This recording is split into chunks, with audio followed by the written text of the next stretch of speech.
News টাইমের digital পেজে আপনাদেরকে স্বাগত। আপনাদের সাথে রয়েছি আমি প্রসেনজিৎ। দক্ষিণ চব্বিশ পরগনার আজকে একটি গ্রামের কথা বলবো, যে গ্রামটির নাম ঈশ্বরীপুর। কাকদ্বীপ বিধানসভার অন্তর্গত এই ঈশ্বরীপুর গ্রাম মূল ভূখণ্ডের সাথে যুক্ত হলেও কার্যত যেন বিচ্ছিন্ন একটি দ্বীপ। তার কারণ মূল ভূখণ্ডের চতুর্দিকে যখন উন্নয়নের ছোঁয়া লেগেছে বিগত দিনে, তখন এই গ্রাম বরাবরই উপেক্ষিত রয়ে গেছে। এলাকার সাধারণ মানুষের দাবি যে কোনো রকম উন্নয়ন হয়নি এই গ্রামে। এই গ্রামের সাধারণ মানুষের চলাচলের রাস্তাটুকু পর্যন্ত করে দেয়নি বিগত সরকার।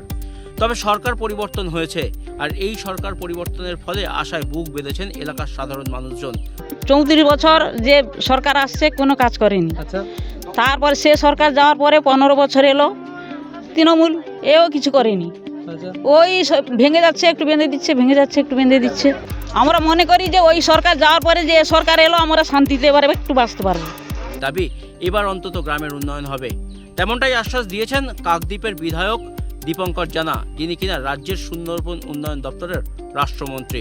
রাস্তা নেই, আমি এটা ভোটের আগেও প্রচারে এসেছি, দেখেছি। এবং নদীর বাউন্ডারির যে রাস্তাটা আছে সেটাও খুব খারাপ পজিশন, মানে স্কুটি হেঁটে যাওয়া তো দূরের কথা, স্কুটি যাচ্ছে না। তারপরে যে স্কুলের ছোটো ছোটো বাচ্চারা এখানে যারা আছেন স্কুলে যায় কীভাবে, যে যে ইটের রাস্তা ছিল অর্ধেক ভাঙা আছে, ইট উঠে চলে গেছে, সেটাও মেরামতি করেনি। তা আমি গ্রামবাসীকে আশ্বস্ত করতে পারি যে আমরা যখন পজিশনে এসেছি, সরকার গঠন হয়েছে পশ্চিম সরকারের উপরে বিশ্বাস রাখুন, বা আমার সরকারকে বলতে শিখুন। আমরা আমার সরকারকে আপনাদের এখানে নিয়ে একটা নাম্বার দিয়ে যাচ্ছি আপনাদের কাছে, সেই নাম্বারে আপনার সরকারকে আপনারা বলুন। দীপঙ্কর জানা ইতিমধ্যেই এই ঈশ্বরীপুর গ্রাম ঘুরে দেখেছেন এবং তিনি দাবি করেছেন যে এই এলাকার মানুষের যে দুর্দশা আছে সেই দুর্দশা তিনি মেটাবেন।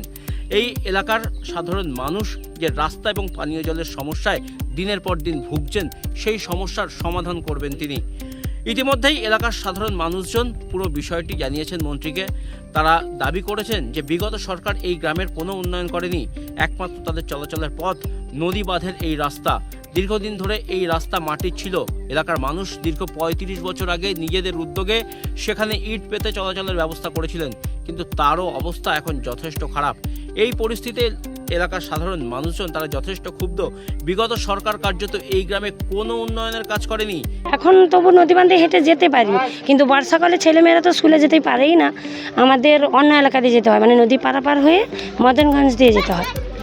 অনেকটা ঘুরে ঘুরে। কেউ যদি অসুস্থ হলে মানে প্রচুর অবস্থা খারাপ হয়ে যায়, তখনই হসপিটালে যেতে পারে। আবার অনেকে বাড়িতেই মরে যায়। এটা মূল ভূখণ্ডের সঙ্গে তো যুক্ত। হ্যাঁ, তারপরেও রাস্তা নেই। কেন উপেক্ষিত ছিল তার প্রশ্নও কিন্তু তারা তুলে ধরছেন। বারবার প্রশাসনের বিভিন্ন দপ্তরে জানিয়েও কোনো সুরাহা হয়নি।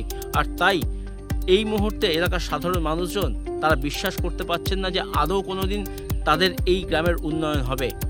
এলাকার বিধায়ক তথা রাজ্যের মন্ত্রী তিনি ইতিমধ্যেই গ্রাম পরিদর্শন করেছেন, সাধারণ মানুষের সাথে কথা বলেছেন। তাদের পানীয় জলের সমস্যা, তাদের রাস্তার সমস্যার কথা তিনি মন দিয়ে শুনেছেন এবং দ্রুত যাতে সেই সমস্যার সমাধান হয় সেই আশ্বাস দিয়েছেন দীপঙ্কর জানা। তার আশ্বাসে বুক বাঁধছেন এলাকার সাধারণ মানুষজন এবং তারা দাবি করছেন এবার হয়তো সরকার পরিবর্তনের সাথে সাথে তাদেরও ভাগ্যের পরিবর্তন হবে, ভাগ্যের চাকা তাদের ঘুরবে।